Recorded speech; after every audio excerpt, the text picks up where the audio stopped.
Hey everyone, welcome back to another City Skylines video. My name is flyvox, and in today's episode I will be showing you how you can spice up your residential neighborhoods a bit. So we are back in Hill Valley, and basically I would like to create a new neighborhood. We have some residential demand, and I will show you how you can add some extra stuff to make it look more unique. Now obviously there is nothing wrong with some wall-to-wall zoning as we see here, but there are some tips and tricks that you can use and implement to make a residential area look that much more interesting. So let's go. First, let's map out a road network here real quick. All right, so there we go. We have our road network all laid out. Now, what you want to do is you want to come in here with some zoning, obviously. To make that a bit more unique, you can, instead of doing the whole wall-to-wall zoning, which is fine, I mean, you can just do this and boom, you have your residential area, but we can make it look a bit more interesting. So instead what we'll do is we'll come in here, we'll go to the select tool, and what we will do basically, we will just add like tiny houses. Now you have to be aware, the biggest house that can spawn in would be a 4x4. So what you want to do is you basically want to put in different shapes to just make it look more unique. We can do a 4x4 here.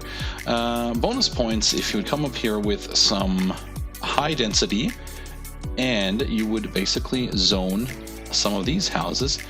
You can also add some different zoning, like we can have some corner shops in here. We'll make those different sizes. We'll go back to the high density, go back to the low density, and basically you will just zone, not wall to wall, but you will create these unique looking, different shaped and sized buildings, which will give a whole new flair to your city. Okay, let me just finish zoning here real quick and throw in an office building even, just to get some variety.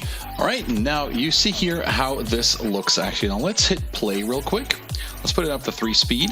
Oh, we will probably lose power here. Yeah, that's what I thought. Let's quickly get power back to the university. So these different types of buildings will spawn in now. We can now go ahead and beautify this area even more. Using our methods that we learned in the last video, click on the eye icon up in the corner. There is the video on how to beautify your city. So we'll come in here, we'll get some pathways going. Nice, beautiful. Now look at that variety of buildings. You got some shops mixed in with some high density, some regular low density buildings. Awesome. We have some offices, we have some high-rise commercial buildings, all different types of buildings that make it look just a bit more interesting. Alrighty, and there you have it. Now check out the area after I added some more trees. I have added some fences to the pathways. There's a lot of stuff you can do. I mean, obviously there is nothing wrong with some wall-to-wall zoning, just like to grow population. I do that as well, of course, but I also like to take my time every now and then, do some mixed zoning. That is the key word. That's basically the secret, if you want to call it a secret. Mixed zoning, just to get that variety of buildings in there. Then add some more props from the leisure tab, then add some walkways, add some trees, as I showed you in my beautification video on the channel.